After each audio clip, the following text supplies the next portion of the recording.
நாட்களிலே இந்த கர்த்தருடைய ஜெபத்தை குறித்து நான் உங்களோடு கூட பகிர்ந்து கொண்ட காரியங்களை நான் சிறு நிமிஷங்கள் உங்களோடு கூட பகிர்ந்து கொண்டு நான் தொடர விரும்புகிறேன். தேவன் யார் என்பதை நாம் ஆராதிக்கிற தேவன், நாம் யாரிடத்தில் விண்ணப்பம் பண்ணுகிறோமோ அந்த தேவன் யார் என்பதை குறித்து அவர் சொல்லுகிறார். பரமண்டலங்களில் இருக்கிற எங்கள் பிதாவே, who he is. இரண்டாவதாக who we are in him, நாம் அவருக்குள் நாம் யாராய் இருக்கிறோம் என்று சொல்லி இந்த பகுதியிலே இயேசு கிறிஸ்து தம்முடைய ஜனங்களுக்கு அவர் மிகவும் தெளிவாய் அதை விளக்க பண்ண விரும்புகிறார். நாம் யாராய் இருக்கிறோம், கர்த்தருக்குள்ளாய் நாம் விண்ணப்பிக்கிறவர் யார் என்பது பெரிதல்ல, நாம் அவருக்குள் நாம் யாராய் இருக்கிறோம். எங்கள் பிதாவே, எங்கள் பிதாவே. கர்த்தர் ஸ்தோத்திரம். We approach him not on the basis of the condition we have, rather we approach him on the basis of position we have in him. நமக்கு இருக்கிற சூழ்நிலை நிமித்தமாய் அதிக அடிப்படையிலே நாம் அவரிடத்தில் கேட்கிறதல்ல. நமக்கு இருக்கிற சூழ்நிலை மிகவும் மோசமான சூழ்நிலை, ஒரு மனிதனும் உதவி செய்வதற்கு முடியாத சூழ்நிலை, நம்பிக்கையற்ற சூழ்நிலையிலே ஒரு ஹோப்லெஸ் கண்டிஷன் என்று சொல்வார்களே, அதை போல ஒரு சூழ்நிலை இருக்கலாம். அந்த சூழ்நிலையின் அடிப்படையில் அல்ல, மாறாக நான் அவருடைய ரத்தத்தினால் கழுவப்பட்ட தேவனுடைய பிள்ளையாக இருக்கிறேன் என்கிற அடிப்படையிலே இந்த ஜெபத்தை செய்ய வேண்டும் என்று சொல்லி கர்த்தர் வலியுறுத்துகிறார். ஒரு ஆமென் சொல்லுங்களா? ஹல்லேலூயா. ஸ்தோத்திரம். தேவனுக்கு பயந்தாட்டும் 30 வினாடிகள் மாத்திரமே செபிக்கப்படுகிற 30 seconds prayer, 30 வினாடிகள் மாத்திரமே செபிக்கப்படுகிற ஒரு ஜெபம். The most prayed prayer and more least understood prayer. அது உலகமெங்கும் அந்த சராசரங்களிலும் அதிகமாக செபிக்கப்படுகிற ஜெபமும் குறைவாய் இதனுடைய அர்த்தத்தை புரிந்து கொள்ளப்பட்ட ஒரு ஜெபமாய் இருக்கிறது. எல்லா ஜனங்களும் கோடிக்கணக்கான ஜனங்கள் செபிக்கிறார்கள், கோடிக்கணக்கான பாஷைகளில் செபிக்கிறார்கள். ஆனால் மிகவும் சொற்பமாய் அர்த்தம் புரிந்து கொள்ளப்பட்ட ஒரு ஜெபமாக இந்த ஜெபம் இருக்கிறது. கடந்த வாரத்திலே நான் இந்த காரியத்தை நான் உங்களுக்கு இந்த ஜெபத்தை குறித்து சொல்லும்போது, the provision of God, அன்றையுள்ள ஆகாரத்தை இன்று எங்களுக்கு தார், அன்றையுள்ள அப்பத்தை, அன்றையுள்ள அப்பம். அன்றையுள்ள அப்பம் என்றால் என்ன என்று சொல்லி நான் உங்களுக்கு கடந்த வாரத்திலே டெய்லி பிரெட் என்று சொன்னால் என்னவென்று நான் உங்களுக்கு சொன்னேன். நம்முடைய வாழ்க்கையிலே உயிர் வாழ்வதற்கு தேவையான அனைத்து காரியங்களும் அது அன்றையுள்ள அப்பம் என்று சொல்லி வேதம் சொல்லுகிறார்.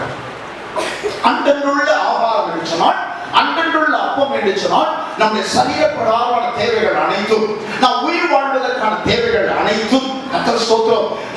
நம்முடைய வாழ்க்கையிலே எதெல்லாம் தேவைப்படுதோ அவையெல்லாம் அன்றையுள்ள அப்பம் என்று சொல்லி எண்ணப்படுகிறது. மாத்திரமல்ல, இதோடு கூட கர்த்தர் இன்னொரு வார்த்தையை சேர்த்து சொல்லுகிறார். உயிர் வாழ்வதற்கு தேவையான அனைத்து அவசியமான காரியங்கள் மாத்திரமல்ல, என்னுடைய இருதயத்தின் ஆழத்தில் இருக்கிற ஆசை, desires of our heart, நம்முடைய இருதயத்தின் ஆழத்தில் இருக்கிற ஆசை விருப்பங்களும் கூட அன்றையுள்ள அப்பம் என்றே வேதம் சொல்கிறது. இவை எல்லாவற்றையும் தேவன் தர வல்லவர். இவை எல்லாவற்றையும் தேவன் நமக்காக தருவதற்கு அவர் வல்லவராக இருக்கிறார். கடந்த வாரத்திலே நான் உங்களுக்கு சொன்னேன், தூதர்கள் சாப்பிடுகிற மன்னாவை, வானத்தின் மன்னாவை தேவன் தன் ஜனங்களுக்கு கொடுப்பார்கள். உங்களையும் என்னையும் அவர் ரத்தத்தால் கழுவப்பட்ட அவருடைய ஜனங்களை எவ்வளவு அதிகமாக அவர் பராமரிக்க வல்லவராக இருக்கிறார். கரங்களை தட்டி இந்த கர்த்தருக்கு மகிமை செலுத்துவோமா?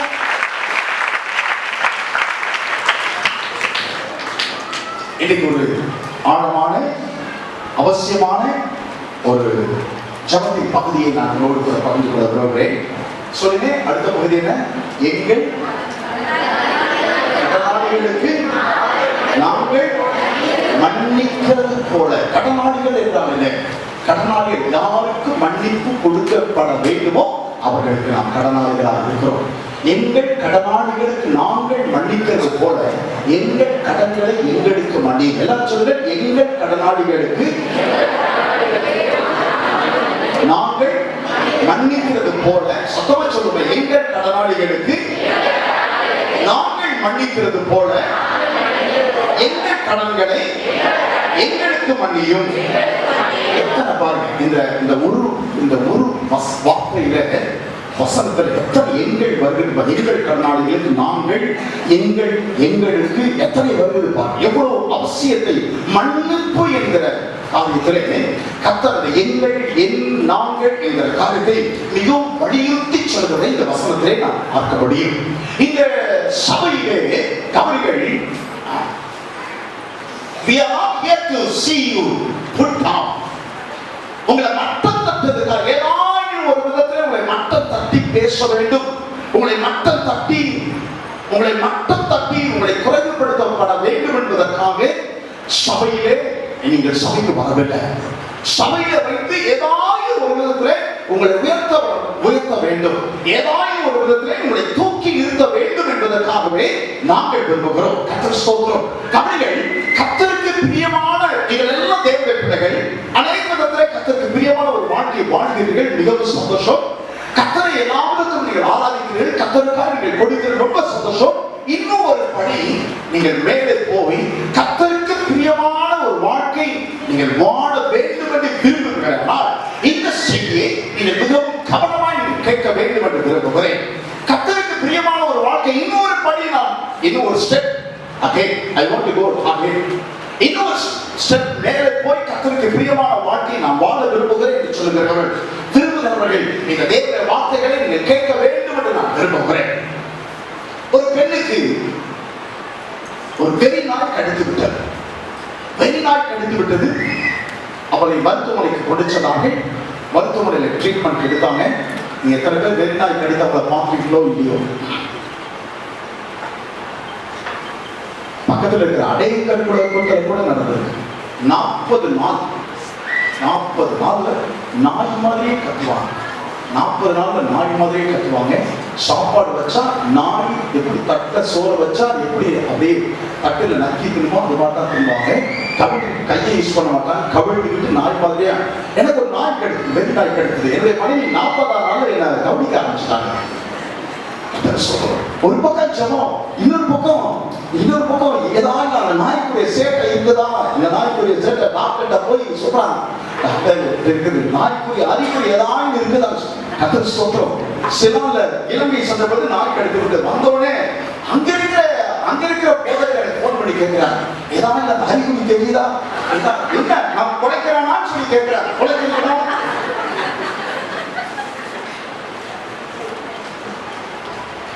சிகிச்சை கொடுக்கப்பட்டது. சிகிச்சை பலன் இல்லாமல் போனது. வர வர வர அந்த வெறி நாய் கடி வேகம் குற்றி விட்டது. டாக்டர் சொன்னாங்க, நீ பிழைக்க மாட்டீங்க அம்மா, அதனால நான் உங்களுக்கு ஒரு ஆலோசனை சொல்கிறேன். உங்களுடைய சொத்துக்கள் எல்லாம் ஏராளமா இருக்குது. அந்த சொத்துக்கள் எல்லாம் அடுத்த வினாடி, அடுத்த நிமிஷம் அல்லது அடுத்த மணி நேரம் எப்படிப்பட்டமான உங்களுடைய மனநிலை, உடல்நிலை மாறிவிடும். ஆகவே அதற்குள்ளாக உங்களுடைய சொத்துக்கள் எல்லாவற்றையும் குறித்து ஒரு உயில் எழுதி வைத்து விடுங்கள் சொல்லி உயில் எழுதி வைக்கும்படியாக டாக்டர் ஆலோசனை கூறினார். அவங்க உடனே அவங்க டாக்டர் கேட்டாங்க, அந்த அம்மா கேட்டாங்க, அப்படியே ஒரு பேப்பர் கொண்டு வாங்கன்னு சொன்னாங்க. உடனே இந்த அம்மா கடகடன்னு எழுத ஆரம்பிச்சாங்க. இன்னொரு பேப்பர் கொண்டு வாங்கினாங்க. இன்னொரு பேப்பர் கொடுத்தா அந்த பேப்பர்ல எழுத ஆரம்பிச்சாங்க. இன்னொரு பேப்பர் கொடுங்க டாக்டர், அந்த பேப்பர்லயும் கடகடன்னு எழுத ஆரம்பிச்சாங்க. டாக்டர் ஆச்சரியம். அந்த அம்மாவை பார்த்து எழுதி முடிச்சத சொன்னாங்க, this is the longest will that I have ever seen. நான் பார்த்ததிலே இதுதான் இளமான பெரிய உயிர் என்று சொல்லி டாக்டர் அந்த அம்மாவை பார்த்து சொன்னாங்க. அந்த அம்மா என்ன சொன்னாங்க, இது உயிர் இல்லை டாக்டர், இந்த ஆஸ்பத்திரி விட்டு வெளியே போனோட யாரெல்லாம் நான் கடிக்கணும்னு சொல்லிட்டு நான் எழுதி வச்சிருக்க லிஸ்ட்னு சொன்னாங்க. அப்போ இந்த அம்மாவுக்கு லிஸ்ட் நம்பர் ஒன் யாரும் இல்லை. சொல்றோம் நம்பர் 2 இவரை கடிக்கணும். இந்த அம்மாவுக்கு எவ்வளவு பெரிய ஆத்திரம், எவ்வளவு ஆக்ரோஷம் இந்த அம்மாவுக்கு இருந்திருக்குன்னு சொல்லிப்பார். சொன்னால், எங்கள் கடனாளிகளுக்கு நாங்கள் மன்னிக்கிறது போல எங்கள் கடன்களை எங்களுக்கு மன்னியும். நம்முடைய கடன்களை, நம்முடைய பாவங்களை இயேசு மன்னிக்க வேண்டுமானால் நாம் மன்னிக்கிறவராய் மாற வேண்டும் என்று சொல்லி கர்த்தர் விரும்புகிறார். ஆமென் சொல்லுங்களா? ஒரு மன்னிப்பை குறித்த ஆழமான அவசியமான ஒரு சத்தியத்தை இந்த நாளிலே உங்களோடு கூட நான் பகிர்ந்து கொள்ள விரும்புகிறேன். What is forgiveness? மன்னிப்பு என்றால் என்ன? மன்னிப்புனா என்ன? மன்னிப்புனா நிறைய வேளையிலே அதன் அர்த்தத்தை புரியாமலே நாம் சொல்கிறோம். நிறைய வேளையிலே அதன் அர்த்தத்தை புரிந்தும் நாம் சொல்லாமல் இருக்கிறோம். என்றால் நம்முடைய உள்ளத்தில் இருக்கிற வேதனைகள், நம்முடைய உள்ளத்தில் இருக்கிற வெறுப்புகள் எல்லாத்திலிருந்து விடுதலை பெறுவது. Forgiveness is the deliverance from all our pains and altars of our heart. All our altars of our heart. நம்முடைய இருதயத்தில் ஆழத்தில் இருக்கிற வெறுப்புகள், அநேக வெறுப்புகள், அநேக வழிகள். ஒரு சிலரை குறித்து இந்த சபையிலே இங்க இருக்கிற தேவ ஜனங்கள் மத்தியிலே இருதயத்திலே ஒரு சிலரை குறித்து அது யாராக இருக்கலாம், குடும்பத்தவராக இருக்கலாம், விசுவாசிகளாக இருக்கலாம், நண்பர்களாக இருக்கலாம், உறவினர்களாக இருக்கலாம், யாராக இருக்கலாம், சொந்த பிள்ளைகளாக இருக்கலாம், அவர்களை குறித்த ஒரு ஆழமான கசப்பு, ஒரு ஆழமான திருப்பு, பல நாட்களாக, பல மாதங்களாக, பல வருஷங்களாக இருதயத்தில் ஆழத்தில் நன்றி கிடக்கிறது. அதெல்லாம் விடுதலை பெறுவது என்பதுதான் மன்னிப்பு என்று இயேசு சொல்கிறார். அல்லேலூயா. மன்னிப்பு என்றால் என்ன? Forgiveness is a fresh start. Forgiveness is a new beginning. ஒரு புதிய தொடக்கம். மன்னிப்பு என்றால் என்ன? அது ஒரு புதிய தொடக்கம். மன்னிப்பு என்றால் என்ன? அது ஒரு புதிய ஆரம்பம் என்று சொல்லி நாம் சொல்ல முடியும். எப்படி ஒரு புதிய ஆரம்பம்? என்னுடைய எல்லாவித நம்முடைய இருதயத்தில் இருக்கிற பழி வாங்கும் எண்ணங்கள், நம்முடைய இருதயத்தில் இருக்கிற கசப்புகள், நம்முடைய இருதயத்தில் இருக்கிற பகைகள், நம்முடைய இருதயத்தில் இருக்கிற வெறுப்புகள், இவை எல்லாவற்றுக்கும் பூட்டு போடுகிற ஒன்றுதான் கர்த்தர் மன்னிப்பு. இவை எல்லாவற்றுக்கும் பூட்டு போடுகிற ஒன்று அல்ல, இல்லாவிட்டால் இவை எல்லாவற்றையும் அவிழ்த்து விடுகிற ஒன்றுதான் மன்னிப்பு என்பதாகும். அது ஒரு மன்னிப்பு என்றால் முட்டாள்தனமான ஒரு காரியம் அல்ல. நான் சொன்னேன், என்னுடைய மாமனார் சொன்னேன், என்னுடைய மைத்துனை குறித்து மன்னிக்க வேண்டும் என்று சொல்லி சொன்னபொழுது சொன்னேன், நான் ஒரு தப்பு பண்ண, அவர் தான் தப்பு பண்ணான்னு சொன்னேன். என்னுடைய மாமனார் நல்ல ஒரு தேவ மனுஷன், நல்ல ஒரு பசுத்தவர். அதனால நீங்க முதல்ல மன்னிப்பு கேளுங்க, நீங்க இன்னும் கர்த்தருக்குள்ள உயர்த்துவார். அது நான் கேட்க மாட்டேன். ஏன் கேட்க மாட்டீங்க? நான் மன்னிப்பு கேட்டா எனக்கு முட்டாளா நினைச்சுவார். என்னுடைய மைத்துனர் முட்டாளாக நினைப்பார். எல்லாத்தையும் ஊருக்குள்ள என்னுடைய தங்கச்சி மாப்பிள்ள என் காலை வந்து தொட்டாரு, என் காலில் வந்து விழுந்தாரு, மன்னிப்பு கேட்டாரு, அதனால மன்னிச்சேன்னு சொல்லி ஊருக்குள்ள அவர் சொல்லுவார். அதனால என்னன்னு சொன்னார் என்னுடைய மாமனார். அதனால என்ன? ஒவ்வொரு வார்த்தைக்கும் அதனால என்ன? கர்த்தருடைய பிரமாணத்திற்கு நீங்கள் கீழ்ப்படுகிறீர்கள், கர்த்தரை உயர்த்தும்படிக்கு நீங்கள் ஒரு காரியத்தை செய்கிறீர்கள் சொன்னார். மன்னிப்பு என்பது ஒரு முட்டாள்தனமான காரியம் அல்ல. It's not a foolish thing. ஒரு முட்டாள்தனமான காரியம் அல்ல. நன்றாய் கவனிங்கள். மன்னிப்பு என்பது முட்டாள்தனமான காரியம் அல்ல. என்னுடைய ஆவிக்குரிய, என்னுடைய சரீர பிரகாரமான ஆரோக்கிய வாழ்வுக்கு ஒரு நல்ல ஒரு அடித்தளத்தை அது அமைத்து கொடுக்கிறது. நம்முடைய ஆவிக்குரிய மற்றும் சரீர பிரகாரமான ஆரோக்கிய வாழ்விற்கு மன்னித்தல் என்பதன் மூலமாக, மன்னிப்பதன் மூலமாக நம்முடைய சரீர பிரகாரமான நம்முடைய ஆவிக்குரிய ரீதியிலே ஒரு நல்ல ஆரோக்கியமான ஒரு சூழ்நிலை உண்டாகிறது. ஒரு மூளை நரம்பியல் மருத்துவர் ஒருவர் சொல்லுகிறார், உலக பிரகாரமாய் அவர் மிக பிரசித்தி பெற்ற ஒரு மருத்துவர்.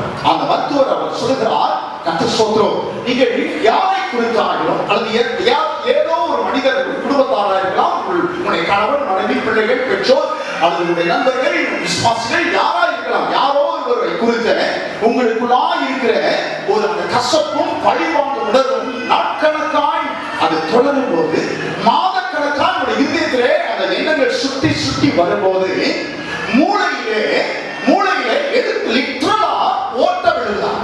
மூளையிலே லிட்டரலா it is physical hole in your brain என்று சொல்கிறார்.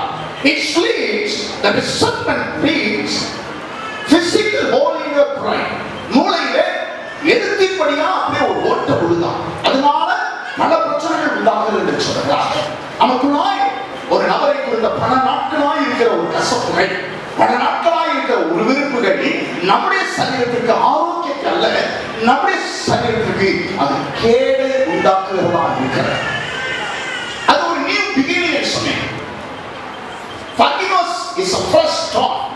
Forgiveness is a new beginning. அது ஒரு நியூ பிகினிங், புதிய ஒரு ஆரம்பம் என்று சொன்னேன்.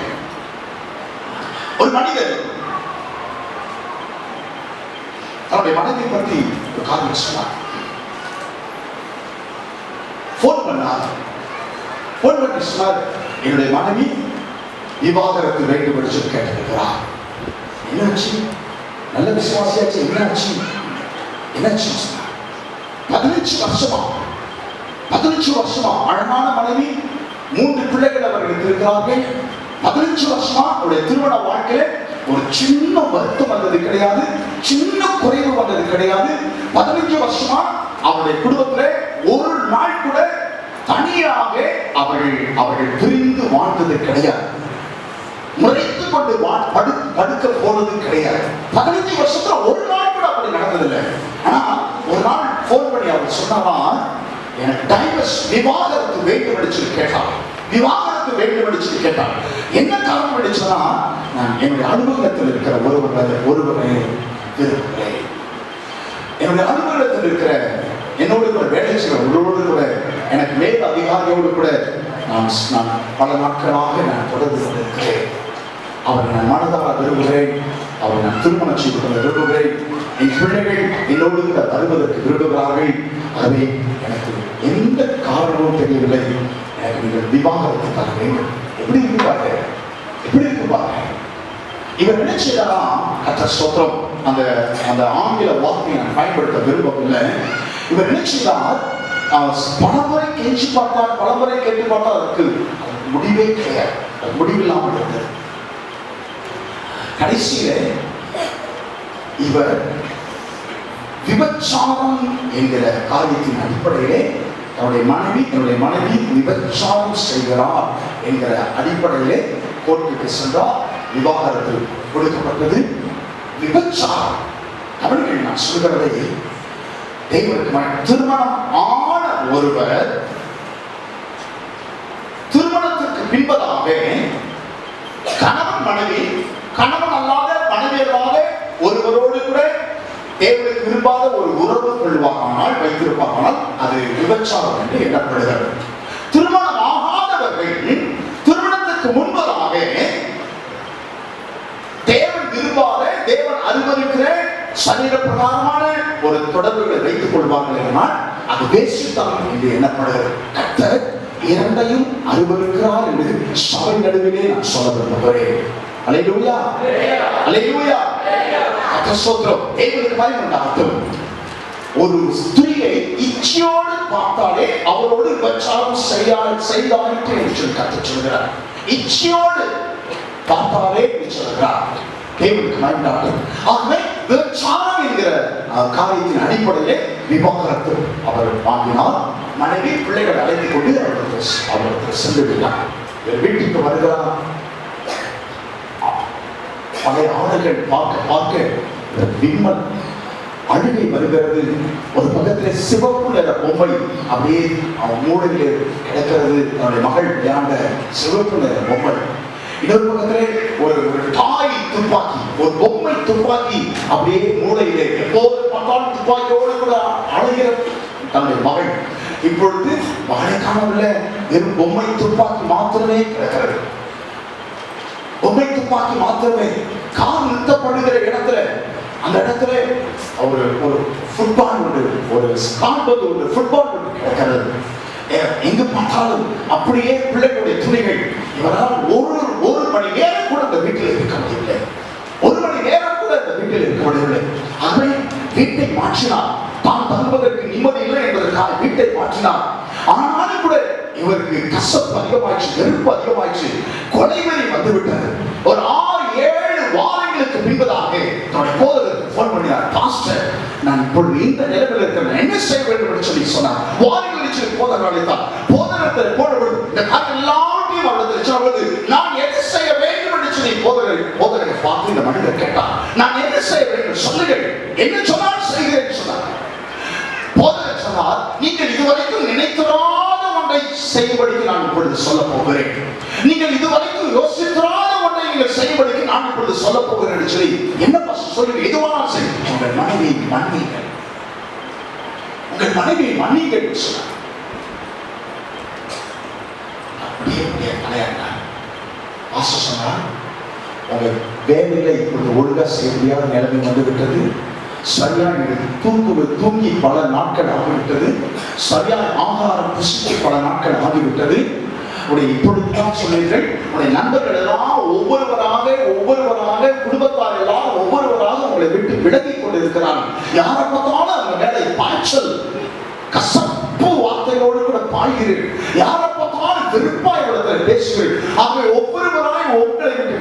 கொண்டிருக்கிறார்கள். நிம்மதியான இரவு மாற நீங்கிவிட்டது. உங்களுக்கு சரீரத்தில் ஆரோக்கியம் இல்லாத சூழலை உருவாக்கி கொண்டிருக்கிறது. இதெல்லாம் மாற வேண்டுமென்றால், ஒரு புதிய ஆரம்பம் உங்களுக்கு உண்டாக வேண்டுமென்றால், நீங்கள் உங்களுடைய மனைவியை மன்னிக்க வேண்டும். இதுதான் கர்த்தர் உங்களிடத்தில் எதிர்பார்க்கிற ஒரு காரியம் என்று சொன்னார். கிட்டத்தட்ட 1.25 மணி நேரம் விசும்பி விசும்பி விசும்பி அழுது எடுத்து சொன்னார். மனப்பூர்வமாக இயேசுவின் நாமத்தில் உடைய மனைவியை நான் மன்னிக்கிறேன் சொன்னார். சொல்லிட்டு உணரால் பண்ணிட்டா மாஸ்டர் காய்ச்சல் மாஸ்டர் ஜாமண்டா சொன்னார். இப்போ என் உடம்புல அப்படி லேசாகி விட்டதாக உணர்கிறேன் மாஸ்டர். இருதயத்தில் இருக்கிற பெரிய ஒரு பாரம், ஒரு பாரங்கள் உருண்டு போனது போல நான் உணர்கிறேன் மாஸ்டர். கர்த்தர் ஸ்தோத்திரம். இப்பொழுது எல்லாம் என்னுடைய பாரங்கள் எல்லாம் மாறிவிட்டதை போல நான் உணர்கிறேன். மறுபடியும் போது சகோதரனார் ஒரு பரிசுத்த ஆவியுடைய விசேஷ ஒரு தொடுதல், ஒரு ஆறுதல் அவருக்கு உண்டானது. அவர் சொன்னார், மாஸ்டர் இந்த நாள் முதற்கொண்டு நான் ஒரு புதிய ஆரம்பத்தை நான் தொடங்குகிறேன். நான் ஒரு புதிய ஆரம்பத்தை நான் தொடங்குகிறேன். மன்னித்தல் என்பது ஒரு புதிய ஆரம்பத்தை உங்களுக்கு உண்டாக்குகிறது. இந்த காலை நேரத்திலே, இந்த பகல் நேரத்திலே, பரிசுத்த ஆவியின் பிரசன்னத்தின் மத்தியிலே இங்க இருக்கிற தேவ பிள்ளைகள் ஒரு சிலரை குறித்து பரிசுத்த ஆவியானவர் சொல்கிற ஒரு காரியத்தை நான் சொல்ல விரும்புகிறேன். Some of you laugh, but it's a laugh of horror. இங்க இருக்கிற சிலர் சிரிக்கிறீர்கள், ஆனால் அந்த சிரிப்பு வெறுமை சிரிப்பாக இருக்கிறது. Some of you smile, but behind that smile is river of tears. இங்க இருக்கிற அநேகர் புன்முறுவல், ஒருவரை பார்ப்பது புன்முறுவல் பூக்கிறீர்கள், ஆனால் அந்த புன்சிரிப்பிற்கு பின்பதாக கண்ணீரின் ஆறுகள் ஓடிக்கொண்டிருக்கிறது.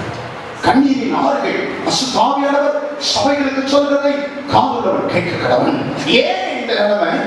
குடும்பத்தை சேர்ந்த ஒருத்தர், கர்த்தர் ஸ்தோத்திரம், உங்கள் சொந்த குடும்பத்தில் உள்ள ஒருவர் அல்லது உங்களுடைய உறவினர்கள் அல்லது உங்களுடைய நண்பர்கள், சபையில் இருக்கிற விசுவாசிகள் சிலர், உங்களோடு இருக்கிற வேலை செய்கிறவர்கள் யாரோ ஒருவர் உங்களை குறித்து ஏதோ விதத்தில் உங்களை புண்படுத்தின நிமித்தமாய், உங்களுக்கு எதிராக தீங்கு செய்த நிமித்தமாய், உங்களுக்கு எதிராக காரியங்களை செய்தது நிமித்தமாய் உங்களால் அவர்களை மன்னிக்க முடியவில்லை, செய்த காரியத்தை மறக்கவும் முடியவில்லை. கர்த்தர் ஸ்தோத்திரம். இது நிமித்தமாய் இரவும் பகலும் அந்த காரியம், அவன் இப்படி செய்தான், இவன் இப்படி செய்தான், இவன் இப்படி, நான் பார்த்து ட்ரௌசர் போட்ட இவன் இப்படி செஞ்சிட்டான், நான் பார்த்து உதவி செய்த இவன் இப்படி செஞ்சிட்டான், இவன் இப்படி செய்து விட்டான் என்று சொல்லி இரவும் பகலும் தூக்கம் இல்லாமல் அந்த காரியத்தை நினைக்கும் போதெல்லாம் ஒரு இருதயத்திலே ஒரு விம்மல் உண்டாகிறது, இருதயத்திலே ஒரு கசப்பு, ஒரு வெறுப்பு, ஒரு வேதனை உண்டாகிறது.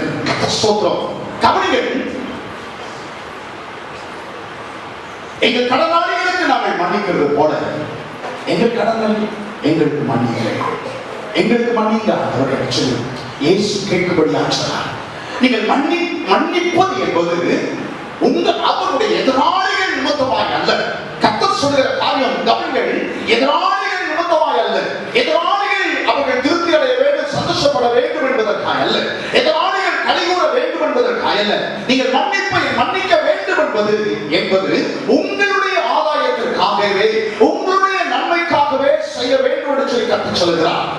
Either you can forgive and live a healthy life, or you can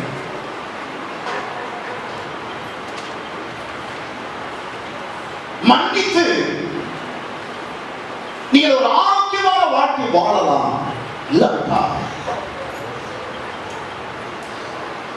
யாரும் மனவர்த்தத்திலும் ஒரு எப்படி சொல்றது, பிரமை பிடித்த ஒரு மனிதனை போல, ஒரு நடைக்கிடம் போல நீங்கள் வாழ செய்யலாம். இயேசு நீங்கள் ஆரோக்கியமாக ஆத்மா வாழ்கிறது போல எல்லாவற்றும் வாழ்ந்து சுகமாக இருக்கவே கத்தோடு அழைக்கிறார். அனைவரும் எழுப்புவார்கள். உங்க வீட்டுல சோறு தின்ன ஒருத்தரே உங்களுக்கு விரோதமாக காரியங்களை சொல்வார்கள், உங்களுக்கு விரோதமாக காரியங்களை சொல்வார்கள். உங்களிடத்திலே நன்மை பெற்ற ஒருவரே உங்களுக்கு விரோதமாக எழுப்புவார்கள். நான் பார்த்து என்னுடைய வாழ்க்கை நான் சொல்கிறேன், நான் பார்த்து ஜபம் பண்ணி அந்த ஜபத்தை கேட்டு உயிரோடு எழுதினவர்கள் ஒரு நாளிலே விரோதமாய் அவர்கள் தங்களுடைய கைகளை உயர்த்தியிருக்கிறார். நான் பார்த்து அவன் வீட்டுல அரிசி முதற்கொண்டு எண்ணெய் பருப்பு முதற்கொண்டு நான் பார்த்து வாங்கி போட்டு அவளை கஷ்டத்தின் நிலையிலே அவளுக்கு உதவி செய்து அவளுடைய கஷ்டங்களை போக்குவதற்காக செய்த மனிதர்கள் எனக்கு விரோதமாய் பேசியிருக்கிறார். கர்த்தர் நம்மிடத்துல எதிர்பார்க்கிற ஒரு காரியம், நாம் நன்றாக இருக்க வேண்டும் என்று சொல்லி விரும்புகிறார். நாம் நன்றாக இருக்க வேண்டும். மனிதர்கள் எத்தோப்பியன் தன் தோலை செருகி தன் பிடியை மாற்றப்படுவோ அவைகள் மாறவே முடியாது என்று சொல்கிறார். அவைகள் மாறினாலும் மனிதன் மாற மாட்டான் என்று சொல்கிறார். மனிதன் மாற மாட்டான். ஆகவே நான் நல்லா இருக்குன்னு சொன்னா, நான் சுகமா இருக்குன்னு சொன்னா, நான் இந்த காலத்துல கர்த்தர் சொல்றோம் மன்னிக்கிற ஒரு மனிதனாக நான் மாறவே என்று சொல்லி கர்த்தர் விரும்புகிறார். அது என்னுடைய நன்மைக்காகவே இருக்கும் என்று சொல்லி கர்த்தர் சொல்கிறார். கரங்களை தட்டி கர்த்தருக்கு சொல்லுவோம்.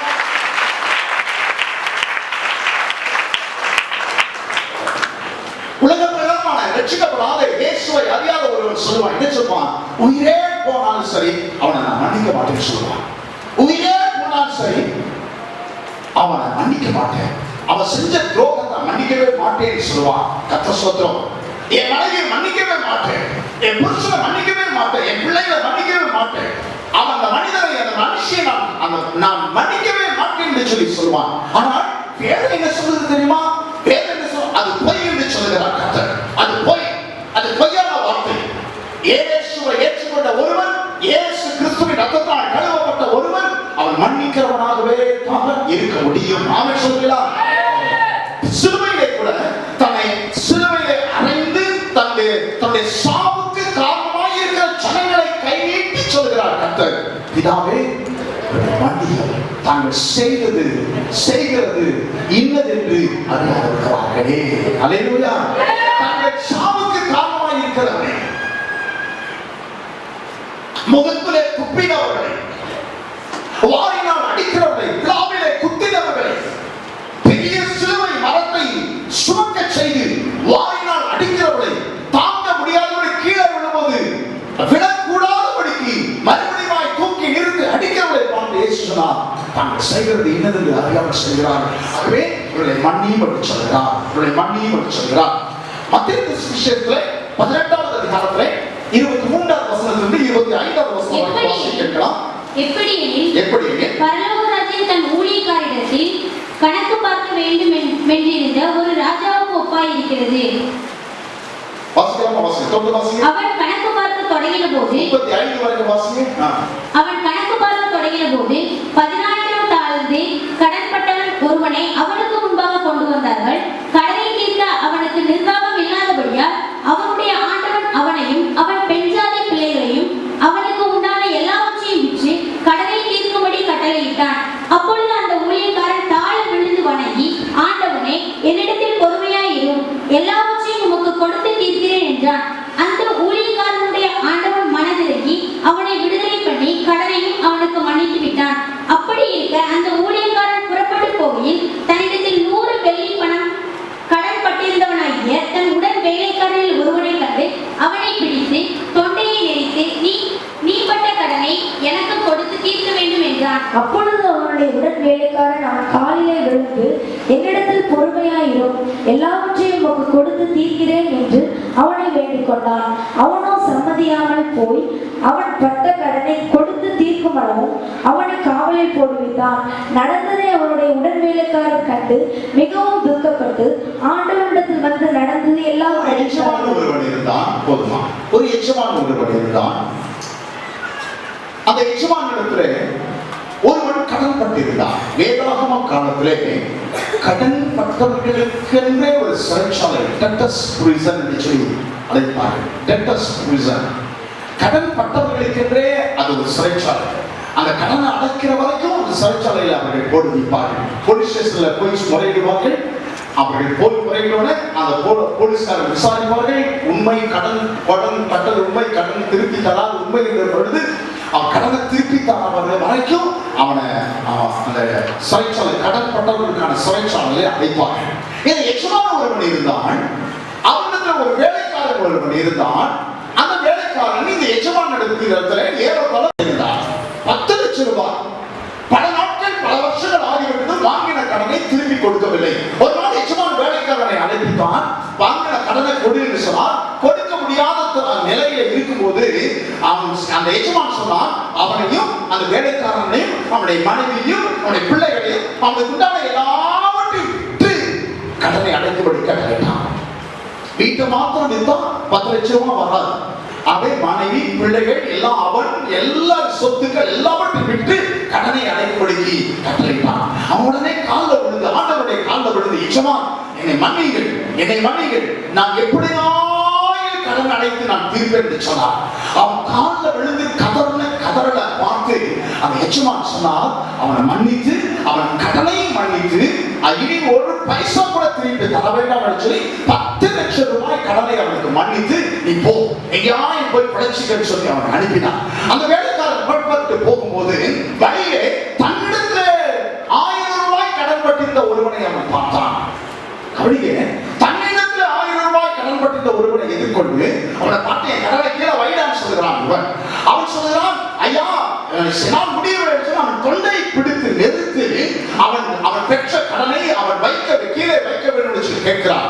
அவன் முடியவே, நான் தயவு செய்து என்னை மன்னிங்கள் என்று சொன்னபோது முடியவே முடியாது என்று சொல்லி அவனை காவல்துறையினர் சொல்லி அவன் கடன்பட்டவர்கள் அடைக்கப்படும் கடனில் பட்டவர்களால் சிறைச்சாலையிலே அவனை அடைத்து விட்டான்.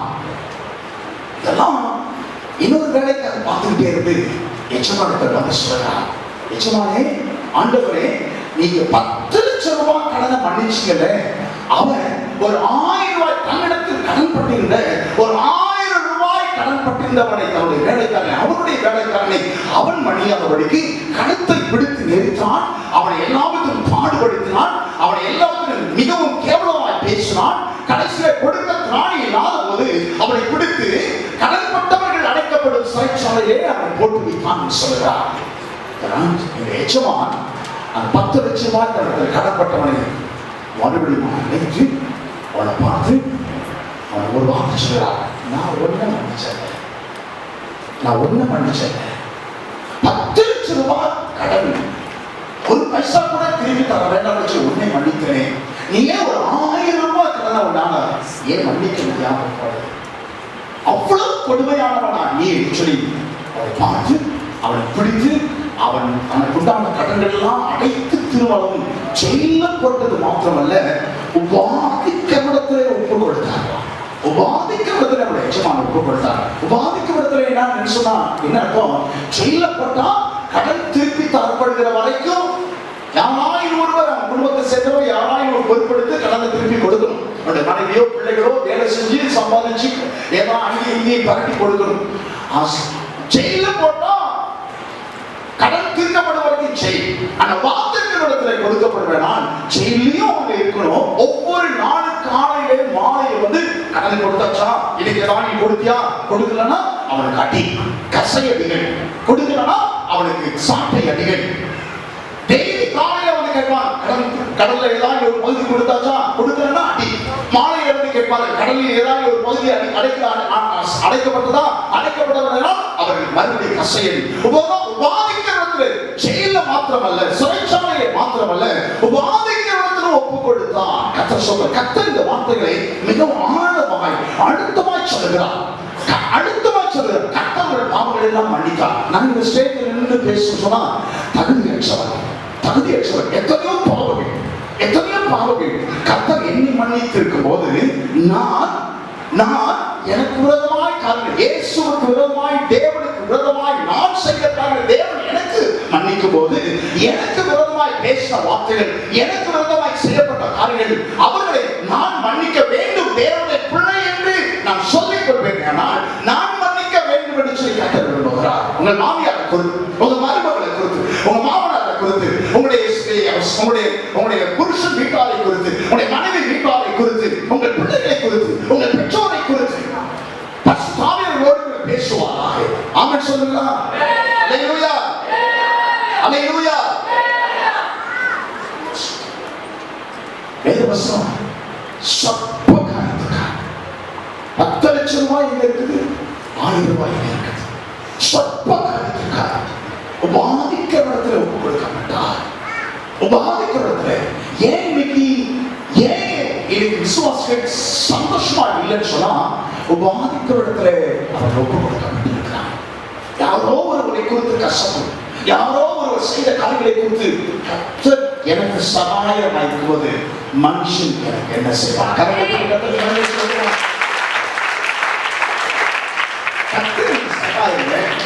என்னை பத்தி 1000 பேர் பேசுவாங்க. எனக்கு 1000 பேர் மோசடி பண்ணலாம்.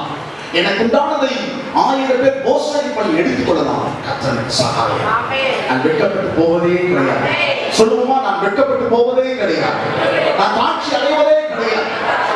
சொல்றோம். இங்க இருக்கிறவங்க நிறைய பேர் சொத்துக்களை இழந்திருக்கிறீங்க. நான் உங்களுக்கு சொல்லுகிறேன், உங்க குழந்தை, உங்க சொத்தை, உங்க கணவருக்கு வேண்டிய சொத்தை அபகரிச்சிருக்கலாம். உங்களுடைய கணவருடைய அண்ணன் உங்களுக்கு வேண்டிய சொத்தை தராதபடிக்கு அவர்கள் உங்களை ஏமாற்றிருக்கலாம். உங்க பெற்றோர் உங்களுக்கு தர வேண்டியதை தராதபடிக்கு ஏமாற்றிருக்கலாம். உங்க பிள்ளைகள் உங்களுக்கு செய்ய வேண்டியதை செய்யாதபடிக்கு மோசம் போயிருக்கலாம்.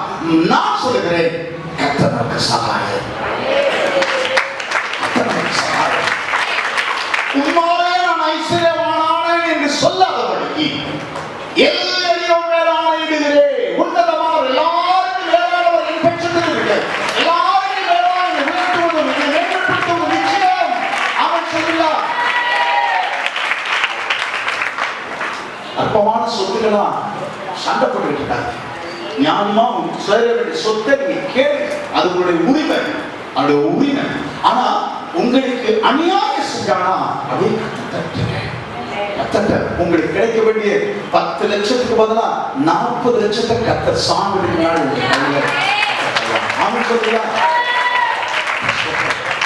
அதனால கஷ்டமா வச்சுக்கிட்டு வாழணும், நல்லா வாழணும், நீங்க நல்லா இருக்கணும், நீங்க ஆஸ்பதமா இருக்கணும், நீங்க சுகமா இருக்கணும். கத்த சொல்றோம், எந்த விதமான வியாதிக்கும் உங்க சரீரத்தில் இடம் கொடுக்க கூடாது. கத்த சொல்றோம், நீங்க மன்னிக்காதனால உபாதிக்கிறவன் உங்களை பாதிக்கிறான் என்று கத்த சொல்கிறார்.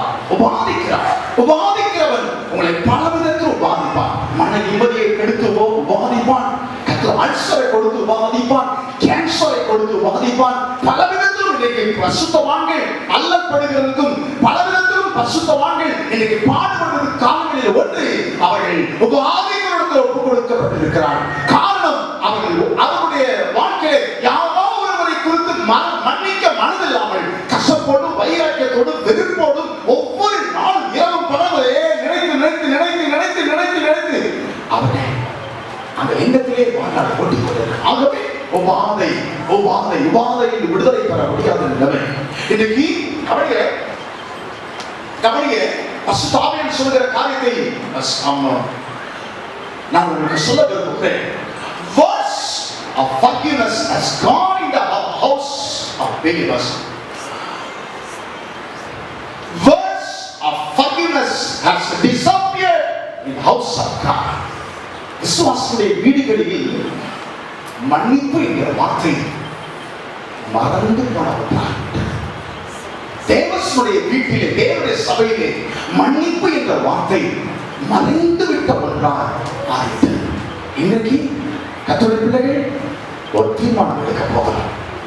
அது உங்க அப்பாவா இருந்தாலும் சரி, அது உங்க பிள்ளையா இருந்தாலும் சரி, அது உங்க அண்ணனா இருந்தாலும் சரி, அது உங்க தம்பியா இருந்தாலும் சரி, உங்களோட இளைய விசுவாசியா இருந்தாலும் சரி, உங்களுடைய மூத்த விசுவாசியா இருந்தாலும் சரி, சாரி மன்னித்துக் கொள்ளுங்கள் என்ற வார்த்தையை மறுபடியும் ஆரம்பிக்க போகிறோம். என்னை ஆமோதிக்கிறவர்கள் எல்லாரும் கரங்களை உயர்த்தி ஆமென் சொல்லுங்களா? ஹல்லேலூயா. குடும்பம் கர்த்தருடைய குடும்பமாக இருக்க வேண்டும், கர்த்தருடைய சாட்சி குடும்பமாக இருக்க வேண்டும். ஆமென் சொல்லுங்களா? சொல்றோம், உங்க பிள்ளைங்க தான் அவன் சாரி மன்னித்துக் கொள் என்று சொல்ல வேண்டும். உங்க மனைவி தான் மன்னித்துக் கொள் என்று சொல்ல இந்த நாளிலே ஒரு தீர்மானம் எடுக்க பரிசுத்த ஆவியானவர் ஞாபகப்படுத்துகிறார். சபையிலே நீங்க கொண்டு வந்து விட்ட விசுவாசிகள் தான், நீங்க உங்க மூலமாக ஞானஸ்தானத்துக்குள் நடத்தப்பட்ட விசுவாசிகள் தான். அவர்கள் சந்தர்ப்பம் வறுமையானால் அவர்களை பார்த்து மன்னித்துக் கொள், ஐ அம் வெரி சாரி என்று சொல்லும்படியால் ஒரு நல்ல ஒரு இருதயத்தை பரிசுத்த ஆவியானவர் இந்த நாளிலே நமக்கு தருவாராக. ஆமென் சொல்லுங்களா?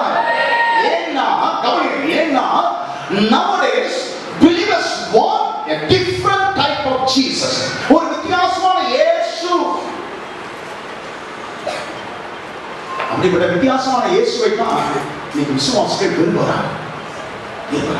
ஒரு அம்மா சபையில அவங்க உறவினர் ஒருவர் செய்வரை வச்சுட்டாங்க.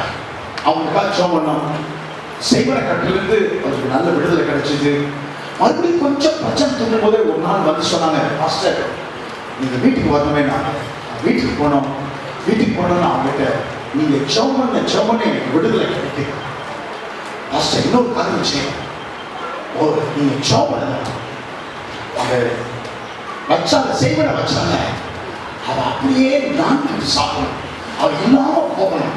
அவள் என்ன செய்யணும் பாஸ்டர் சொல்லுங்க, என்ன செய்யணும் சொல்லுங்க, 2 பேரும் சேர்த்து செய்வோம். எப்படியா நீங்க அம்மா தான். அந்த அம்மா தெரியல.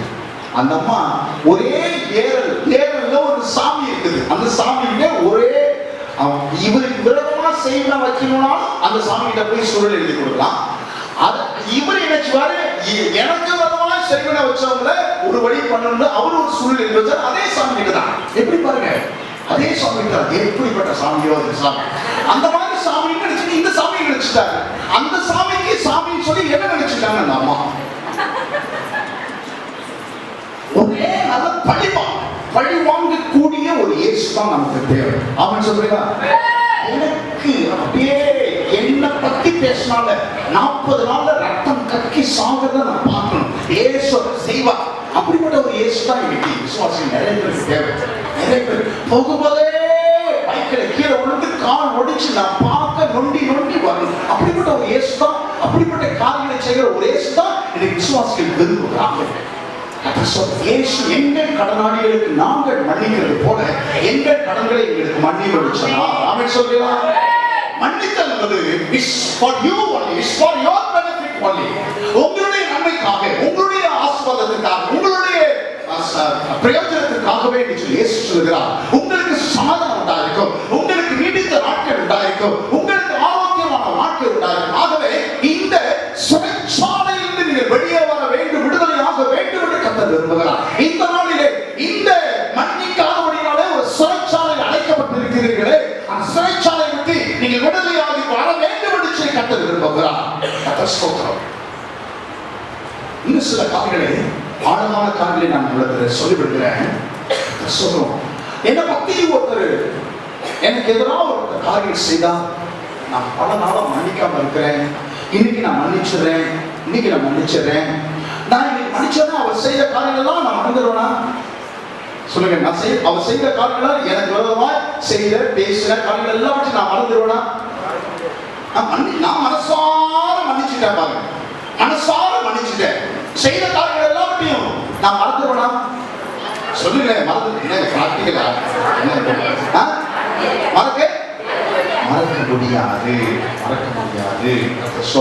சரி, எனக்கு விரோதமாய் ஒரு காரியங்கள் செய்தார்கள், எனக்கு விரோதமாய் பேசினார்கள், பல நாட்களாய் மன்னிக்காமல் இருந்தேன். இன்னைக்கு இந்த வார்த்தைகளை கேட்டு நான் மன்னிச்சுட்டேன். அவர் இனிமேல் எனக்கு விரோதமாய் அவர் செய்த காரியங்கள் சொல்லலாமா சொல்லக்கூடாதா? சொல்லக்கூடாது. ஆனா சொல்லலாம். சாப்பிடக்கூடாது, ஆனால் சாப்பிடாம இருக்க முடியாது. எப்படி சொல்லலாமா, பேசலாமா, பேசக்கூடாது? எப்படிங்க? பிராக்டிகலா சொல்றேன், நடைமுறை வாழ்வில் பேச நீங்க பேசாம இருக்கீங்களா? சொல்லுங்க. பேசலாம். ஏன்னா எங்களுக்கு விருப்பம் இல்லை, கஷ்டம் இல்லை. ராமன் சொல்லுங்களா? அதனால எனக்கு எந்த விதத்தில் பாதிப்பும் இல்லை. என்னுடைய மைத்துனர் குறித்து நான் பேசுறேன், அப்படி பேச முடியாது அர்த்தம். மைத்துனர் குறித்து நான் பேசுகிறேன். எனக்கு விருப்பம் கிடையாது, கஷ்டப்பும் கிடையாது. மனசார மன்னிச்சுட்டேன்.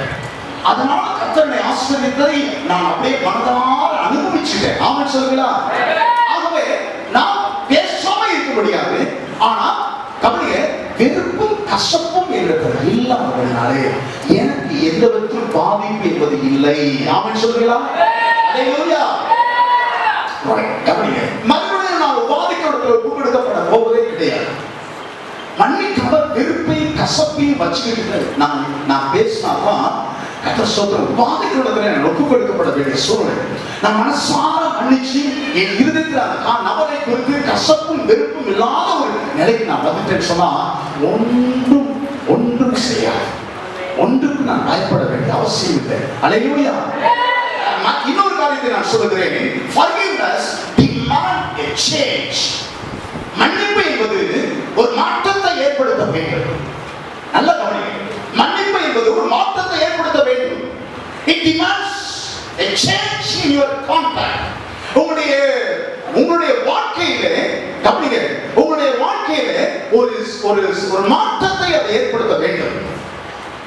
ஒரு மாற்றத்தை அதை ஏற்படுத்த வேண்டும். உங்களுடைய நடைமுறை வாழ்க்கையில் உங்களுடைய காரியங்களிலே ஒரு மாற்றத்தை ஏற்படுத்தக்கூடியதாய் இருக்க வேண்டும். கர்த்தர் ஸ்தோத்திரம். உங்களுடைய மன்னிப்பு என்கிற காரியம் உங்களுடைய வாழ்க்கையிலே ஒரு மாற்றத்தை ஏற்படுத்தவில்லை ஆனால் உங்களுடைய கான்டாக்ட்ல ஒரு மாற்றத்தை ஏற்படுத்தவில்லை ஆனால் தேவனுடைய கிருபையை நீங்கள் முழுமையாய் பெற்று அனுபவிக்க முடியாது. ஆமென் சொல்லுங்களா? ஒரு ஸ்திரியை பரிசேயர்கள் பிடித்துக் கொண்டு வந்தார்கள். இயேசுவை முன்னால் நிறுத்தினார்கள். வரிசையா நின்னாங்க. அந்த நாட்களின் வழக்கத்தின்படி பாவத்தில் விபச்சாரத்தில் கண்டுபிடிக்கப்பட்ட ஒரு ஸ்திரியை எல்லாரும் கல்லெறிந்து கொள்ள வேண்டும். எல்லாரும் ஆணுக்கு ஒரு கல்லெடுத்து வச்சிருக்காங்க. ஆணுக்கு ஒரு கல்லெடுத்து வச்சிருக்காங்க. இயேசு ரைட் 1 2 3 சொன்ன எல்லாரும் அந்த பெண் மேல கல்ல எறிய வேண்டும். அவள் அந்த இடத்திலே உயிரோடு கூட கொள்ள வேண்டும். இதுதான் பிரமாணம். இதுதான் நியாய பிரமாணம். இப்ப இயேசு என்ன செய்ய போகிறார்னு சொல்லி அவரை சோதிக்கும்படியாய் அந்த ஸ்திரியை கையோடும் கல்லோடும் கொண்டு வந்தார்கள். கையில கல்லு இருக்குது, கையோடு ஸ்திரீயை பிடித்துக் கொண்டு வருகிறார். இயேசுவை முன் நிற்கிறார்கள். இயேசு என்ன செய்தாரா? குனிந்து ஏதோ எழுத தொடங்கினார். கவனிங்க, நான் ஏதோ ஒன்று ரோட்ல எழுதுறேன்னு சொன்னா போறவங்க வரவங்க எல்லாம் பார்க்கதான் செய்வாங்க. ஏதோ இவர் குனிந்து பார்க்கிறார். என்ன இயேசு எழுதுறான்னு சொல்லி குனிந்து பார்க்கிறது சரியா இவதான் குனிவார், இவதான் பார்ப்பார் எனக்கு இயேசுக்கு தெரியும். உடனே ரூஃபஸோட எல்லா காரியத்தையும் எழுத ஆரம்பிச்சிட்டார்.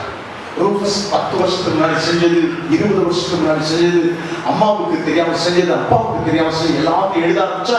இவர் எப்படி இருக்கும் பாருங்க, செய்த பாவத்தை எல்லாம் எழுத ஆரம்பிச்சிட்டார். இவர் கண்ணு அகல பிரியதை பார்த்தோன்னே அவர் என்ன செய்கிறார்? அவர் என்ன எழுதுகிறான்னு சொல்லி பார்த்தா கரெக்டா அவர் பார்க்கிற அந்த நேரத்தில் இம்மானுவேலை குறித்து கர்த்தர் எழுத ஆரம்பித்தார். கையில கல்லு வச்சிருந்தோம்னா டக்கு கல்ல கீழே போட்டு ஓடுறான்.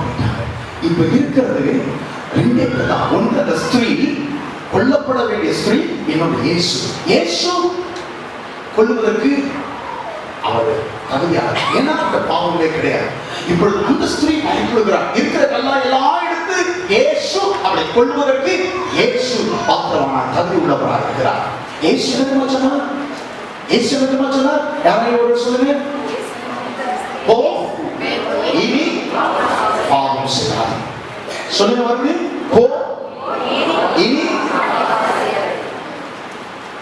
go and sin no more. Go and sin no more. அப்படின்னா என்ன அர்த்தம்? கவனிங்க. I expect a change in your life. வாழ்க்கையிலே ஒரு மாற்றத்தை நான் காணவிருக்கிறேன். கரங்களை கர்த்தருக்கு மகிமை சொல்லுங்க.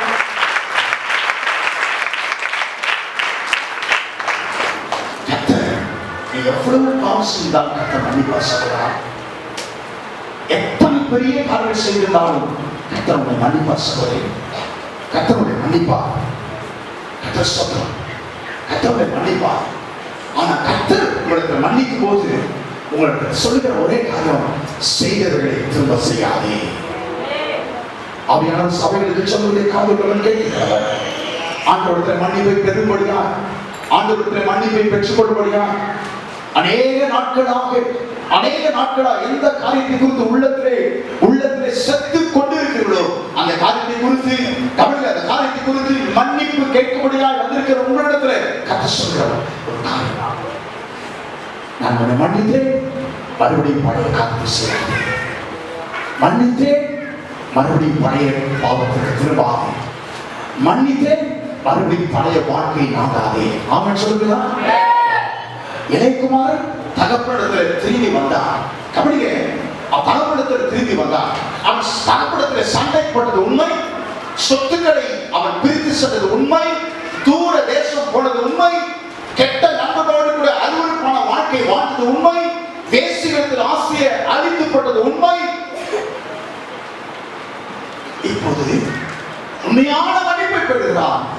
உண்மையான மன்னிப்பை பெறுகிற அவனுடைய வாழ்க்கையிலே அவனுடைய கேரக்டர்ல ஒரு மாற்றத்தை கர்த்தர் எதிர்பார்க்கிறார். அவனுடைய கேரக்டர்ல கர்த்தர் சொல்றோம், அவனுடைய கேரக்டர்ல ஒரு மாற்றத்தை கர்த்தர் விரும்புகிறார், எதிர்பார்க்கிறார். இனி அந்த பழைய நண்பர்கள், இனி அந்த பழைய வேசிகள், இனி அந்த பழைய ஆசைகள், இனி அந்த பழைய அவலங்கள் ஒருபோதும் அவனுடைய மனதிற்குள் வரவே முடியாது. ஆமென் சொல்லுங்களா? ஆமென் சொல்லுங்களா? கர்த்தர் நமக்கு அதை எதிர்பார்க்கிறார். நான் உன்னை மன்னிக்கணும்னு சொன்னா பழைய வாழ்க்கை, பழைய வாழ்க்கை, பழைய வாழ்க்கை அதை விட்டு நீ மாற வேண்டும் என்று கர்த்தர் போகிறார். ஒரு கணவன் தன்னுடைய மனைவியை கேட்டான். பல நாட்களாக கண்களுக்கு முன்பாக பிள்ளை குட்டியோடு கூட நன்றாய் வாழ்ந்து கொண்டிருந்த ஒரு குடும்பம், திருமணமான இன்னொரு பெண்ணோடு கூட தன்னுடைய கணவன் வாழ்க்கை நடத்துகிறார். தன்னுடைய கணவன் வாழ்க்கை நடத்துகிறார். சம்பாதங்களின் பெரும் பகுதி அங்கே போய்கொண்டிருக்கிறார். ஒரு நாள் ஒரு கூட்டத்தில் சென்று மன்னிப்பை குறித்த ஒரு வார்த்தை கேட்டுவிட்டு வீட்டிற்கு வரும்போது கணவன் மனைவிடத்தில் சொல்கிறான், will you forgive my adultery என்று சொல்கிறார். நான் செய்த அந்த விபச்சார பாவத்தை நீ மன்னிப்பாயா என்று சொல்லி கணவன் மனைவிடத்தில் கேட்கும்போது மனைவி சொல்கிறார், yes if you will change, நீங்கள் மாற்றிக்கொள்வீர்களானால் உங்களை நான் மன்னிப்பேன். அவன் சொல்லுகிறான்,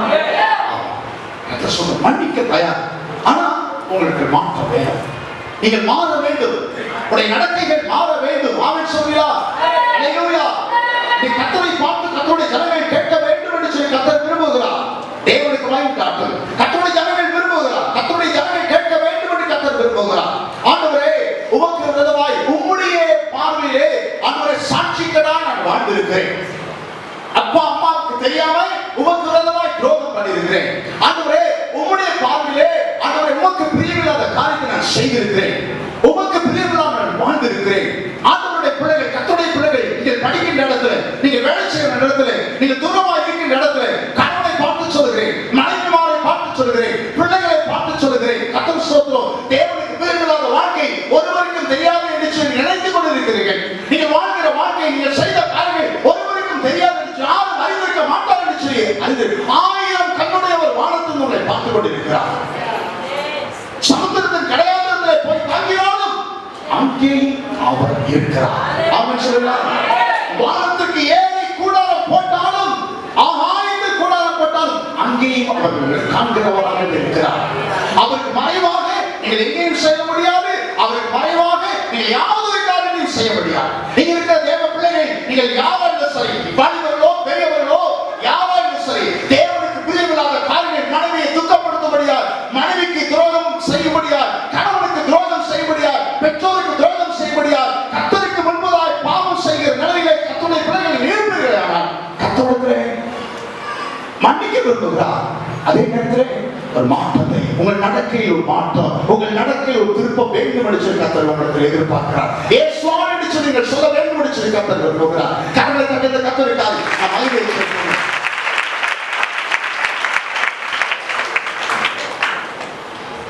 மன்னிப்பு என்பது forgive yourself. உங்களுக்கு நீங்களே மன்னிப்பு கொடுத்துக் கொள்ள வேண்டும். உங்களுக்கு நீங்களே மன்னிப்பு கொடுத்துக் கொள்ள வேண்டும் என்று சொல்லி கர்த்தர் விரும்புகிறார். கர்த்தர் உங்களை மன்னிக்கிற அதே நேரத்தில் நீங்கள் உங்களை மன்னித்துக் கொள்ள வேண்டும். ஒரு ஆமென் சொல்லுங்களா? உங்களுக்குள்ளார நீங்க கர்த்தரை மன்னிச்சுட்டா, கர்த்தரே மன்னிச்சுட்டா, நான் ஏன் திரும்ப திரும்ப திரும்ப திரும்ப அதை குறித்து நான் நினைத்து வேதனைப்பட வேண்டும்? ஆமென் சொல்லுங்களா? அல்லேலூயா. ஸ்தோத்திரம். தேவனே மறந்து விட்டார். If God has forgotten your sin, why don't you? தேவனே என்னுடைய பாவத்தை, நான் செய்த அக்கிரமங்களை, நான் செய்த அவருக்கு விரோதமாய் செய்த காரியங்களை கர்த்தரே மன்னித்து விட்ட பொழுது நான் ஏன் அதை திரும்ப நினைக்க வேண்டும்? நீங்கள் ஏன் அதை திரும்ப நினைக்க வேண்டும்? நீங்கள் உங்களுக்கு மன்னிப்பை நீங்கள் கொடுக்க வேண்டும் என்று கர்த்தர் விரும்புகிறார். குற்ற மனப்பான்மை மனம் மறைந்து விட வேண்டும் என்று கர்த்தர் விரும்புகிறார். ஆமென் சொல்லுங்களா? ஸ்தோத்திரம். கவனிங்க கவனிங்க, அந்த அந்த இளையகுமாரன் தகப்பனிடத்தில் வந்த பிறகு அவன் வாழ்ந்த சொற்ப காலங்கள் வாழ்ந்த பாவத்தின் சந்தோஷத்தை பற்றி நினைத்து பார்க்கவோ அந்த பாவத்தின் சந்தோஷத்தை குறித்து ஏக்கம் கொள்ளவோ நிச்சயமாய் அவன் அப்படி மனநிலையில் இருந்திருக்க மாட்டான். பழைய பாவத்தை குறித்து ஏக்கம் கொள்ளவோ அதை நினைத்து பார்க்கவோ மாட்டான். காரணம் என்ன? அவன் தனக்குத்தானே மன்னிப்பை அவன் வழங்கிடுவான். தனக்குத்தானே எந்த விதமான குற்ற மனசாட்சி இராதவனுக்கு தேவன் எல்லா குற்ற மனசாட்சியும் நீங்கப்படுவதையாக கர்த்தர் உங்கள் பாவங்களை, உங்கள் மீறுதல்களை, உங்கள் அநியாயங்களை, உங்கள் அக்கிரமங்களை கர்த்தர் மன்னிக்க வல்லவராக இருக்கிறார். அல்லேலூயா, அல்லேலூயா. கடைசியாக இப்படி சொல்லி முடிக்க விரும்புகிறேன். கர்த்தரிடத்தில் மன்னிப்பை பெறுகிறேன். எந்த நிலையில இருந்தமோ அந்த நிலைக்கு நான் மறுபடியும் வரவே விரும்புகிறேன். அவன் சொல்லுவீங்களா? நல்ல விசுவாசியா இருக்கீங்க, மறுபடியும் நல்ல விசுவாசியா மாறுங்க. நல்ல ஊழியம் செய்துட்டு இருந்தீங்க, மறுபடியும் நல்ல ஊழியம் செய்ய திரும்புங்க. அவன் சொல்லுகிறான், நல்ல பாடல் பாடினீர்கள், மறுபடியும் பாடல் பாட வாருங்கள் என்று சொல்லி அழைக்கிறார். Come back again, turn back again.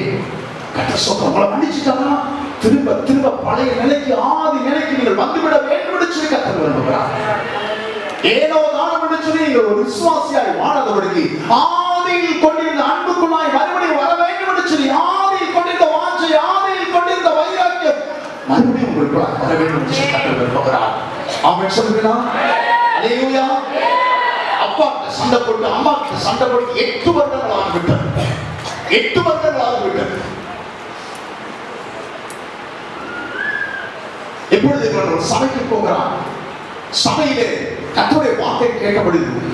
இவன் அப்பா அம்மாவுக்கு செய்த காரியங்கள் இவன் நினைவு வருகிறது, வருத்தம் உண்டாகிறது. திரும்ப வீட்டிற்கு போய் அம்மா அப்பாவோட மன்னிப்பு கேட்க வேண்டும் என்று விரும்புகிறான்.